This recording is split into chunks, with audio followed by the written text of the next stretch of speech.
Bonjour chez vous et bienvenue sur la chaîne Estrella. Je me présente, mon nom est Inès Kadé et aujourd'hui j'aimerais partager avec vous le sujet sur la Journée internationale des droits de femmes.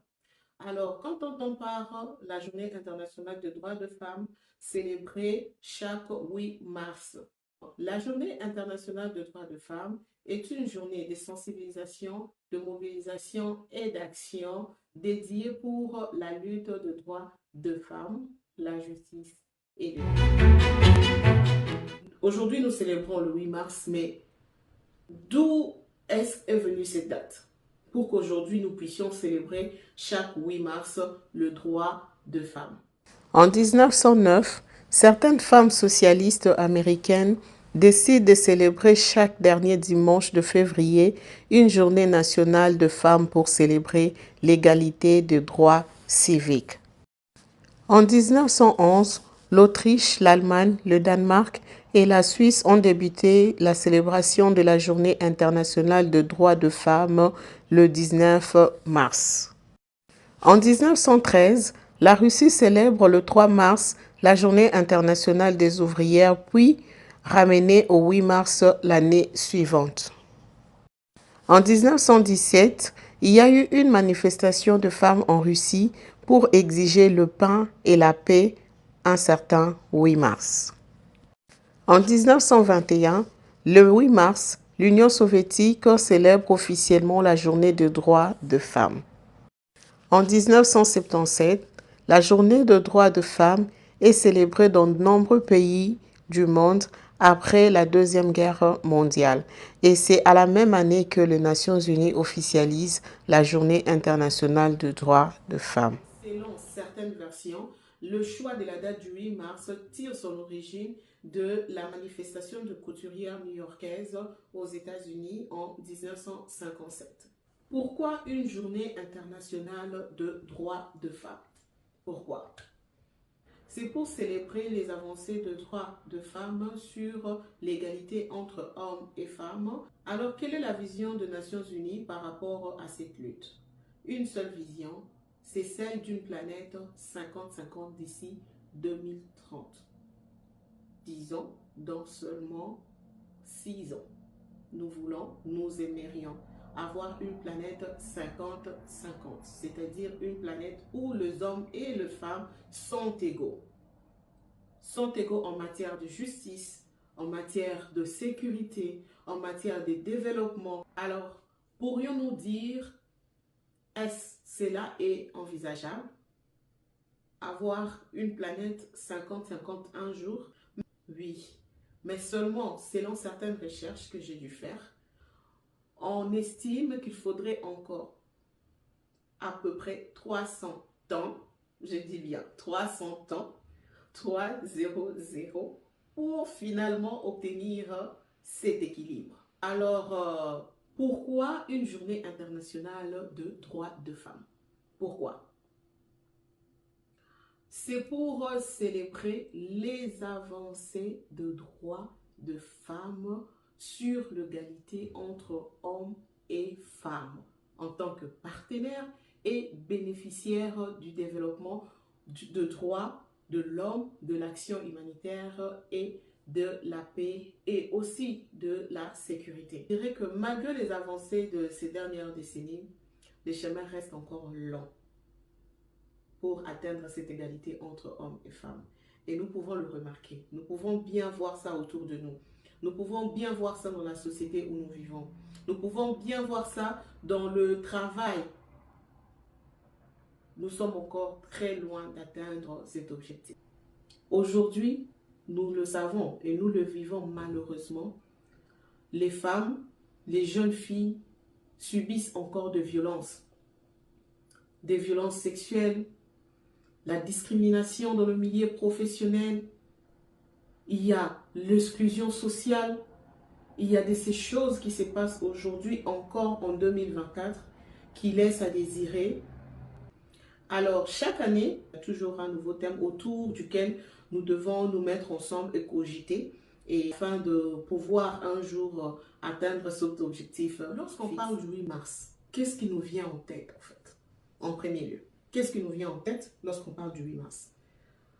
Si je dois aller vraiment dans les sens un peu banal, parfois on entend parler ou encore on pense que le 8 mars, c'est le jour où on doit boire, on doit danser, on doit sortir pour je ne sais vraiment pas quelle raison, ou encore peut-être parce qu'on s'est dit que c'est le jour où on a reconnu aux femmes leurs droits, ou encore on s'est dit ben, c'est le jour où on peut s'habiller en pagne pour nous les Africaines, pour vraiment montrer, afficher notre identité, être fiers de cette femme que nous sommes, ou encore on s'est dit bon c'est le jour où ce jour-là la maman ne prépare pas à la maison parce que c'est la journée de la femme, ou bien encore c'est le jour où le papa n'a pas un mot à dire à la maison, puisque aujourd'hui c'est maman qui commande, puisque c'est le 8 mars et que c'est la journée réservée aux femmes.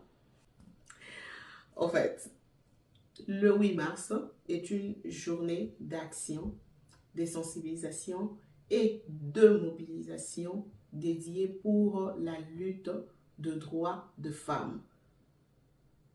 La lutte de droits de femmes, l'égalité entre hommes et femmes. Si l'on considère cette façon d'expliquer cet événement, lorsqu'on parle de lutte, ça veut dire qu'il n'y a pas encore eu de victoire. On lutte encore. Donc, dire que on va boire, on va danser, puisque c'est le 8 mars et que c'était vraiment ce jour-là où la femme a été libre, où on l'a reconnu, tous ses droits, ne tient pas vraiment lieu. Parce qu'en soi, le 8 mars, nous sommes encore en train de lutter. Et que cette date, elle est réservée pour nous, expressement, de nous mettre ensemble, de cogiter, de ressortir des idées pour sensibiliser, pour mobiliser, pour prendre des actions, poser des actes, dans le sens d'atteindre cet objectif que nous nous sommes fixés dès le départ, l'égalité entre hommes et femmes. Mais lorsque nous parlons d'égalité entre hommes et femmes, nous faisons vraiment allusion à quelle sorte de droit ou encore quelle sorte d'égalité. Parce que ça aussi, c'est un problème qui touche plus grand nombre ou encore c'est une confusion quand parfois on se dit mais de quelle égalité il s'agit? De quel droit il s'agit vraiment? Alors il s'agit simplement de droits fondamentaux reconnus à la femme tout comme à l'homme. Si l'on reconnaît aujourd'hui à l'homme le droit de vivre, le droit à la sécurité, le droit à la paix, le droit au développement humanitaire, les mêmes droits sont reconnus à la femme de la même façon, à part entière, puisque les deux sont des êtres humains.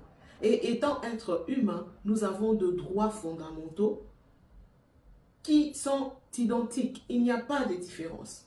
Alors, jadis, il était difficile de reconnaître ces droits aux femmes. Alors, il y a eu plusieurs manifestations pour en arriver là où nous sommes aujourd'hui. Quel thème pour 2024? Le thème que l'ONU présente pour 2024 par rapport à la Journée internationale des droits de femmes est investir en faveur de femmes, accélérer le rythme. Nous devons accélérer le rythme. L'ONU dit encore qu'il n'est pas possible d'avoir cette planète 50-50 d'ici 2030. Actuellement, il faudrait attendre 300 ans pour atteindre cette égalité. Or, vous imaginez. Et maintenant, il faudrait qu'on comprenne, si ce n'est plus possible pour 2030 et que nous devons attendre 300 ans pour peut-être parler de cette égalité parfaite, alors qu'est-ce qui nous empêche d'en arriver ou d'y arriver le plus vite? Parce que le plus vite serait le mieux. Les femmes veulent se sentir aussi femmes, êtres humains à part entière.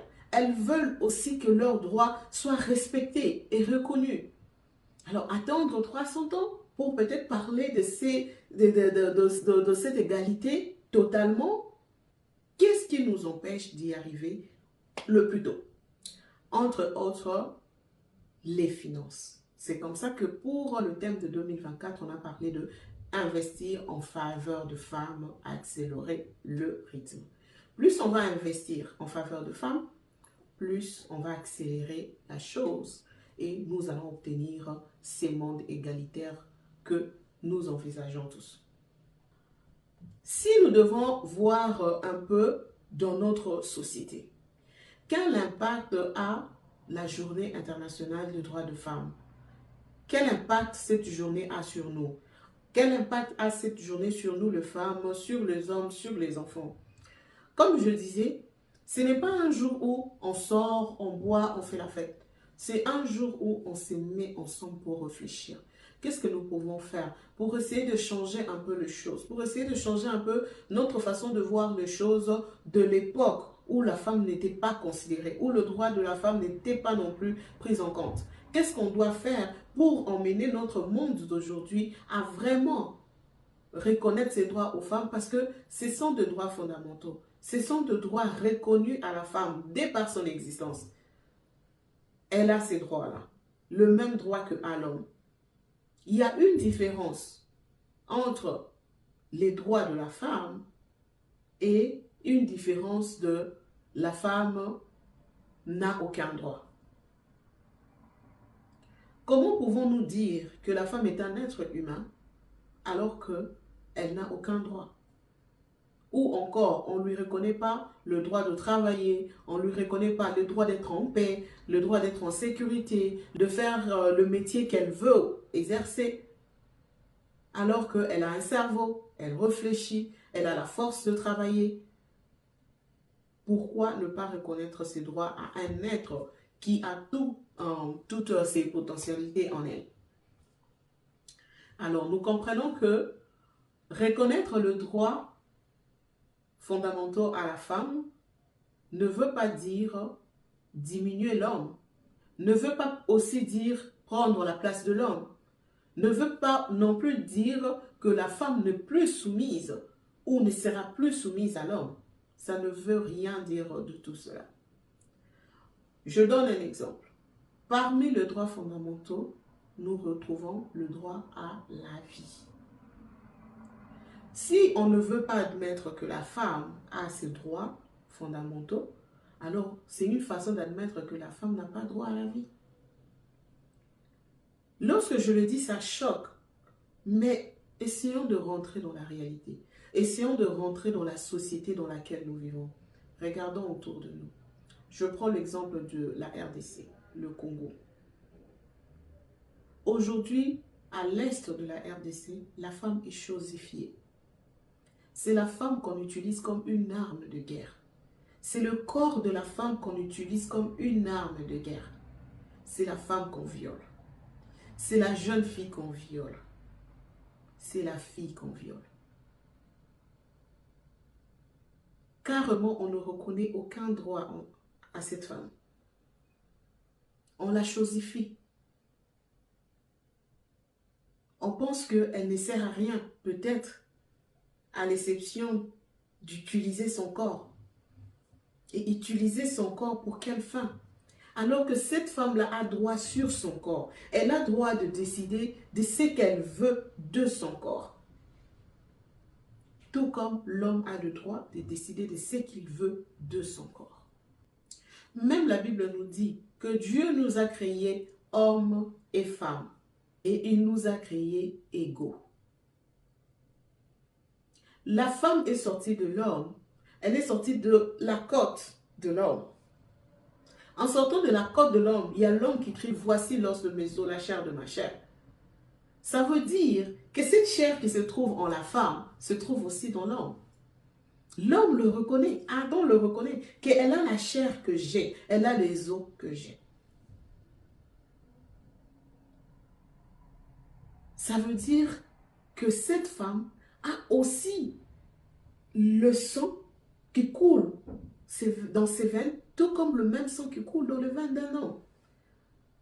Alors pourquoi ne pas reconnaître à cette femme le droit de vivre, le droit de travailler, qu'il n'y ait pas de discrimination, que puisque tu es femme, tu ne peux pas faire ceci. Puisque tu es femme, tu ne peux pas être ingénieur. Si tu es femme, tu ne peux pas être architecte. Si tu es femme, tu ne peux pas être médecin. Alors que ce sont de métiers professionnels, de métiers qui exigent sûrement un niveau intellectuel, et ce niveau intellectuel qu'on ne peut dire que la femme n'a pas. Puisqu'aujourd'hui, la femme va à l'école, ce qui est aussi un autre droit, le droit à l'éducation. Elle a ces droits-là. Elle a le droit d'aller à l'école, elle a le droit d'obtenir une éducation, d'acquérir une éducation. Elle a le droit à l'instruction. Et cette femme aujourd'hui, qui a le droit à l'instruction, elle va à l'école, elle étudie, elle finit ses études, elle a l'intelligence, elle a les potentialités, elle a tout ce qu'il faut pour obtenir un poste quelconque. Mais pourquoi créer de barrières ou des obstacles face à une personne ayant toutes ces aptitudes-là? La société dans laquelle nous vivons aujourd'hui ne laisse pas encore à la femme cette liberté de décider de ce qu'elle veut faire de sa vie, de ce qu'elle veut faire de son corps. Pour quelle bonne raison? Laisser l'homme décider à la place de la femme?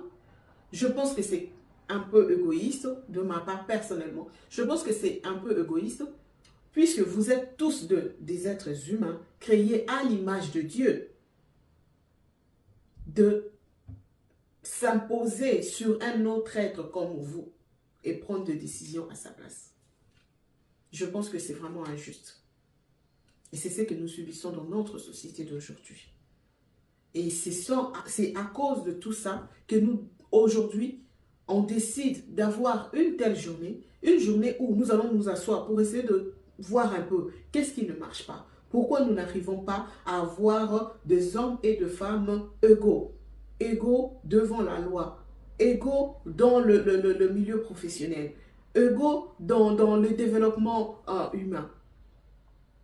Qu'est-ce qui manque? Qu'est-ce qu'il faut? Qu'est-ce que nous devons faire? La date du 8 mars est réservée pour cette bonne raison. Réfléchissons pour atteindre cet objectif.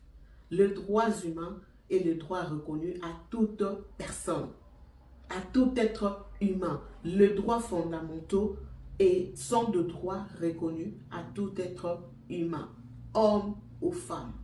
Et parmi ces droits fondamentaux, nous avons droit à la vie, à la liberté et à la sûreté de sa personne, le droit à l'éducation, le droit au repos et au loisir, le droit à la liberté d'opinion et d'expression, le droit à la liberté de pensée, de conscience et de religion, le droit de circuler librement, le droit de ne pas être soumis à la torture, le droit de ne pas être soumis en esclavage.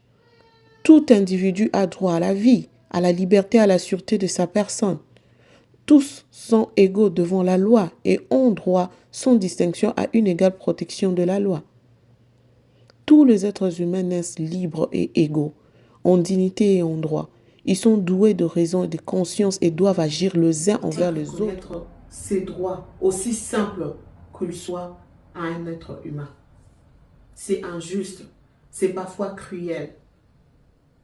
C'est à cause de ça qu'aujourd'hui nous voyons des gens s'en prendre aux femmes. Les mêmes femmes que eux considèrent faibles, mais vous vous en prenez à elles. Une personne ou deux personnes faibles à vos yeux, mais vous qui êtes forts, vous vous en prenez encore à des êtres faibles. Vous êtes là à lutter contre leurs droits. Vous êtes là à les empêcher à avancer. Vous êtes là à les empêcher à atteindre leurs objectifs. Alors que vous vous appelez plus fort. Alors dans ce contexte-là, que dire de ceux qui se considèrent plus forts? Les plus forts ont-ils le droit de piétiner le faible? Ou encore, le plus fort ont-ils la force de piétiner les plus faibles? Déjà qu'ils sont forts, déjà qu'elles sont faibles. Pourquoi piétiner? Pourquoi les empêcher? Pourquoi être un obstacle à leur développement? C'est la question. Le 8 mars n'est pas une date ou encore une journée pour entêter les femmes. Non. Ces femmes peut-être qui se comportent comme ça n'ont pas encore peut-être compris en fait de quoi il s'agit. Parce que c'est une date pour réfléchir. C'est une date pour se mettre sur la table et se dire, il y a telle autre chose qui ne marche pas, ou nous voulons atteindre tel objectif, nous aurons besoin de ça, nous aurons besoin de ça, nous aurons besoin de ça. Et qu'est-ce qu'il faut faire pour mettre tout ça ensemble et arriver à l'objectif fixé? En fait, c'est ça. Dire que ces dates, les femmes, elles font ce qu'elles veulent, ces jours-là, elles ne préparent pas à la maison, ou encore ce jour-là, elles se disent que c'est son jour. Je crois que c'est seulement une question de concept, encore une question de connaissance ou encore de compréhension. C'est comme ça que ces genres de partages sont importants pour essayer d'ouvrir un peu notre façon de voir les choses, notre vision, notre compréhension ou encore nos connaissances. La femme à la maison, elle a ses devoirs, elle a ses droits. La femme au foyer, je parle de la femme au foyer. Les devoirs et le droit de la femme dans son foyer n'ont rien à voir avec le droit fondamentaux reconnus à la femme. Vous pouvez voir, comme je venais de le citer, les droits fondamentaux reconnus à l'homme tout comme à la femme, étant des êtres humains. Vous pouvez voir qu'il n'y a pas là-bas que la femme a le devoir de préparer pour son mari. Ou encore la femme a le droit de dire qu'aujourd'hui, c'est moi qui commande dans cette maison. Ça n'a rien à voir. Elle a peut-être le droit de s'exprimer, mais l'homme aussi a le droit de s'exprimer. Et quand on revient au niveau de la famille ou encore du foyer ou du couple, ça devient un autre cas, une autre situation, où il s'agit là de deux adultes, de deux individus qui se sont mis ensemble avec un caractère propre à eux pour essayer de gérer cette situation ou encore ces cas-là entre eux. Ça n'a rien à voir avec le droit que l'on reconnaît à la femme étant être humain. Ne confondons pas les choses. Les femmes, tout comme les hommes, nous avons nos droits, mais il s'agit ici de nos droits fondamentaux. Ça n'a rien à voir avec ce qui se passe dans le foyer ou encore ce qui se passe dans le couple. Si il advient, j'essaie d'évoquer une situation, la femme a le droit de travailler. Elle a le droit de choisir le métier qu'elle veut. Alors, supposons qu'elle est dans un foyer où l'homme dit « Non, je ne veux pas que tu fasses ces genres de boulot ou je ne veux pas que tu fasses ces genres de métier. » Dans ces cas-là, vous pouvez voir, je donne un exemple d'un droit qui est reconnu à la femme, mais cette même femme, elle se retrouve dans un foyer où son mari l'impose une obligation qui va à l'encontre des droits fondamentaux de cette femme. C'est là qu'intervient souvent le conflit et c'est là qu'intervient souvent cette façon différente de voir les choses. Parce que les hommes verront ça de leur manière et les femmes aussi. Dans ces cas-là, personnellement, moi je pense, du moment où la femme a le droit de choisir le métier qu'elle veut, la profession qu'elle veut, naturellement, elle a ces droits-là. Seulement, il y a une obligation étant épouse qu'elle doit aussi répondre. Et cette obligation ne fait pas d'elle une esclave d'accepter tout ou de dire oui à tout. C'est un foyer. Ce n'est pas une prison, ce n'est pas de l'esclavagisme. Dans ces cas-là, il suffit juste aux deux adultes de se mettre d'accord sur ce qu'ils veulent vraiment. Pourquoi l'homme ne veut pas? La femme doit comprendre. La femme aussi doit avancer ses raisons pourquoi elle veut. Alors, les deux se mettent ensemble pour parler. Nous n'avons pas besoin de gens de l'extérieur pour nous entêter, pour nous dire ce qu'on veut vraiment. Nous n'avons pas besoin de l'ONU ou encore de ces féministes ou encore je ne sais qui pour venir embêter les femmes dans leur foyer. Non, non, non, non, non. Je pense juste que ce sont des échappatoires parce qu'il suffit de connaître son partenaire pour savoir comment avoir une discussion mature entre vous et pour enfin trouver des solutions qui vont apaiser les deux camps. Et lorsque ce que demande l'homme, par exemple dans le foyer, va au-delà de ce que la femme n'arrive plus à contrôler ou à maîtriser. Qu'est-ce que je veux dire par là? Lorsque ce que l'homme plutôt demande à la femme de faire, va au-delà de ce que la femme est capable de faire et ça commence à maintenant violer le droit de cette femme. À ce moment-là, la femme, elle a le droit de décider ce qu'elle veut. Elle veut rester ou pas.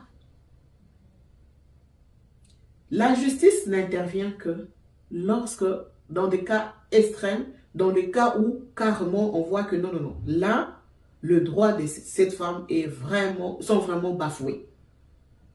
À ce moment-là, la justice intervient. Et dans certains cas aussi, pour que la justice intervienne, la femme devrait porter plainte. Dans certains cas. Lorsque ça touche par exemple à la vie humaine, ça, la justice n'a pas besoin d'une plainte.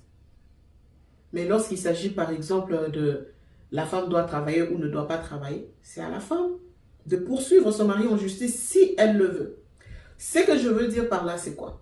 Je veux juste faire comprendre que qu'on ne confonde pas le droit fondamental reconnu à la femme et le droit ou encore le devoir qu'ont les femmes dans leur foyer ou encore dans la société. Ça n'a rien à voir. C'est deux choses qu'il faudrait juste avoir une compréhension. Si l'on demande aujourd'hui que l'on respecte et que l'on puisse reconnaître ses droits à la femme, c'est juste parce qu'on a eu un retard de comprendre que le même droit qu'ont les hommes, le même droit fondamentaux qu'ont les hommes, les femmes aussi en ont, puisque les deux sont des êtres humains à part entière. Et il y avait aussi un point que j'aimerais épingler sur cette vidéo, c'est ne confondons pas la journée internationale de droits de femmes, célébrée le 8 mars, et la journée de maman, de mère, comme on dit. Lorsqu'on parle du 8 mars, nous célébrons cette journée dédiée aux droits de femmes sur l'égalité hommes-femmes. Mais lorsque nous parlons de la journée des mères, ça carrément nous voyons cette femme mère. Toute mère est une femme, mais toute femme n'est pas une mère. C'est ça la différence. Comment célébrer la mère le jour où l'on est censé célébrer la femme? Alors que je répète encore, toute mère est une femme, mais toute femme n'est pas une mère. La journée de mère, nous rendons hommage aux mères, aux mamans, à celles qui nous ont donné la vie, à celles qui ont pris soin de nous, à celles qui ont eu à sacrifier leur corps pour nous et à faire tant de sacrifices que nous nous saurons payer un jour. Si je dois faire un résumé, surtout, je dirais premièrement que comme je viens de dire, nous devons d'abord comprendre c'est quoi la journée internationale des droits des femmes, comme je venais de dire. Deuxièmement, pourquoi la date du 8 mars? Troisièmement, le thème principal fixé pour cette date et aussi le thème pour 2024. J'ai aussi essayé d'épingler le droit fondamental reconnu aux femmes, tout comme aux hommes, et le droit et devoir reconnu aux femmes, tout comme aux hommes dans la société. À ne pas confondre.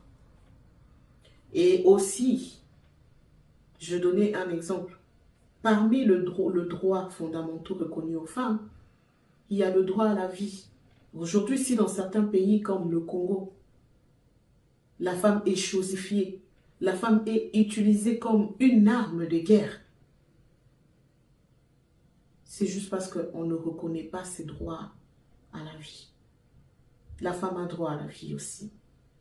Elle a droit à la paix. Elle a droit à la sécurité. Ça, ce sont des droits fondamentaux. Je vous ai cité les droits fondamentaux reconnus pour l'homme et la femme. Et aussi, j'ai essayé d'épingler sur la différence qu'il y a entre la Journée internationale des droits de femmes et la Journée internationale de mère.